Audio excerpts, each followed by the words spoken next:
Good morning. Today we look at Luke 14:25 to 35. And if we read just these first verses, I mean, this is a short passage, but there's some really hard words to hear. You know, it starts out, large crowds were following him, which is no surprise. I mean, Jesus has been doing his ministry for a while. He's on his way to Jerusalem. He knows what's coming up. And these large crowds are following, and he turns and he says to them, "Whoever comes to me and does not hate mother, father, sister, brother, wife, children, even life itself, cannot be my disciples. Who does ever not carry the cross and follow me, cannot be my disciple." I mean, he's talking about the cost of discipleship. And that word hate, I mean, do we really have to dislike our parents, our sisters, our spouse? I mean, all that. I mean, he's exaggerating. Now he isn't exaggerating. He's putting it in the strongest perspective that Jesus, God, needs to be number one. And in Matthew 20 or Matthew 10 has a same kind of wording from Jesus, a little bit different. I'm going to read to you from Matthew 10, verse 37 through 39. "Whoever loves father or mother more than me is not worthy of me. And whoever loves son or daughter more than me is not worthy of me. And whoever does not take up the cross and follow me is not worthy of me. Those who find their life will lose it, and those who lose their life for my sake will find it." And so, I mean, that's pretty strong language right there. But Luke says, whoever does not hate father, mother, sister, brother, and all of that. I mean, he's taking it to the extreme, showing us how ultimately important it is for us to know and trust and follow Jesus as Lord and Savior, to put our trust in God. And as I said, Jesus is on his way to Jerusalem. He knows of the sacrifice that's going to be upcoming. And so he's saying to those people in those great big crowds following him, and to you and me today, that we need to weigh what it costs for us to be a believer in Jesus Christ. And fortunately, for most of us in the United States, in the free world today, we don't need to worry about persecution. We don't need to be kicked out of our family, disowned because we decide to follow Christ or become a Christian.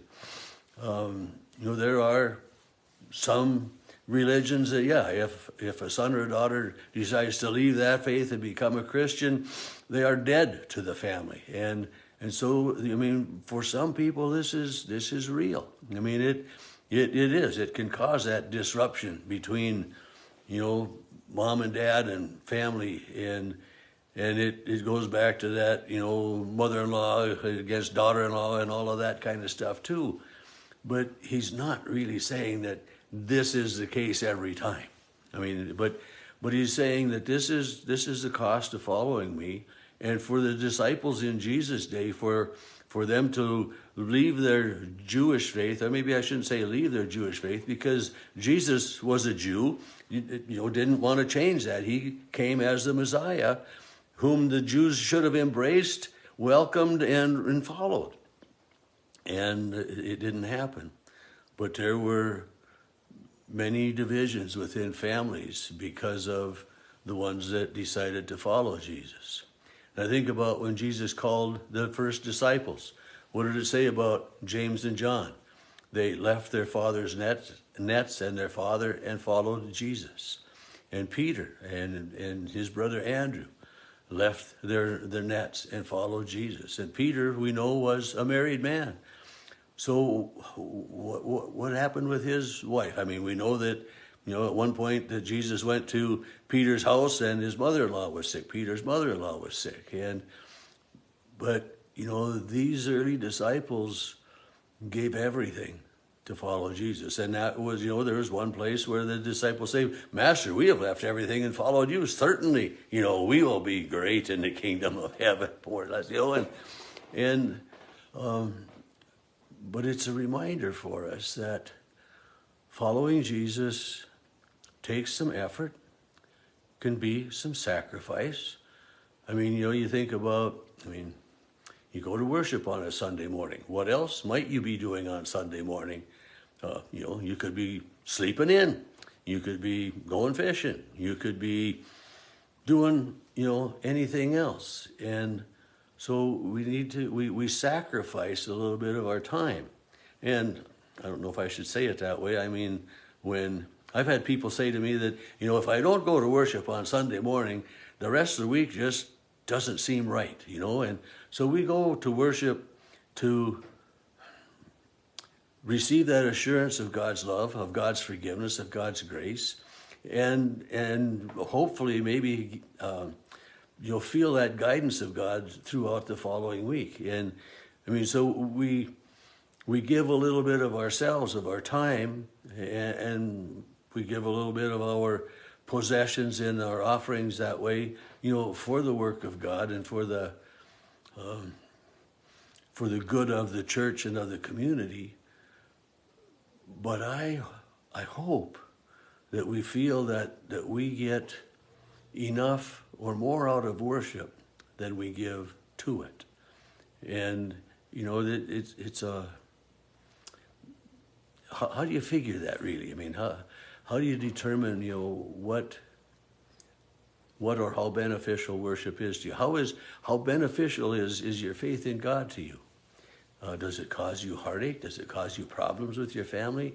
Does it, hopefully your relationship with God brings you joy, fulfillment, the reassurance of eternity. I mean, this is to know that I don't need to worry about my eternal soul.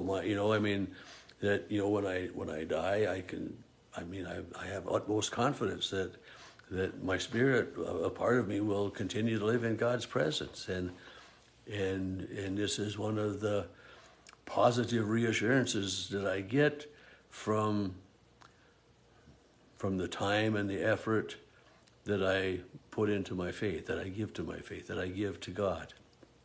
And so this, the cost of discipleship, Jesus is talking about measuring what our faith is worth to us in many ways. And as I said, we're so fortunate that we don't need to worry about becoming disowned by our family, by our friends. And, we aren't mocked because we're Christian, at least for the most part in the United States.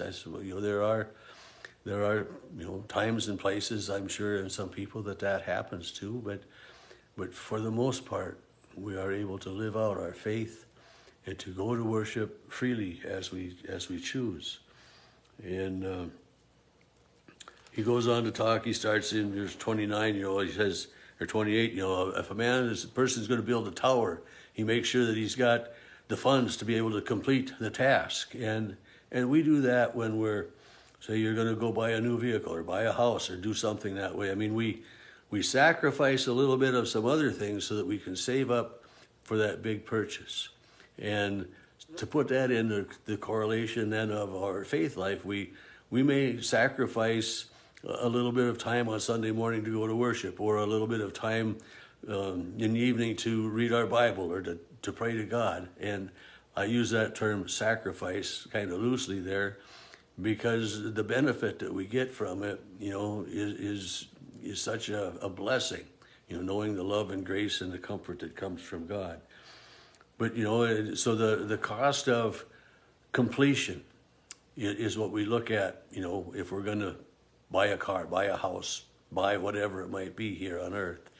And so weighing the cost of discipleship, is, saying, what is our eternal salvation worth? What am I willing to do in this life to guarantee my eternal salvation? And, to follow Jesus is the answer. Yeah, and sometimes, most of the time, that's a fairly easy task to do, to follow one who loves you, who says he forgives you, welcomes you into his presence always. Following Jesus is what I think we should all do.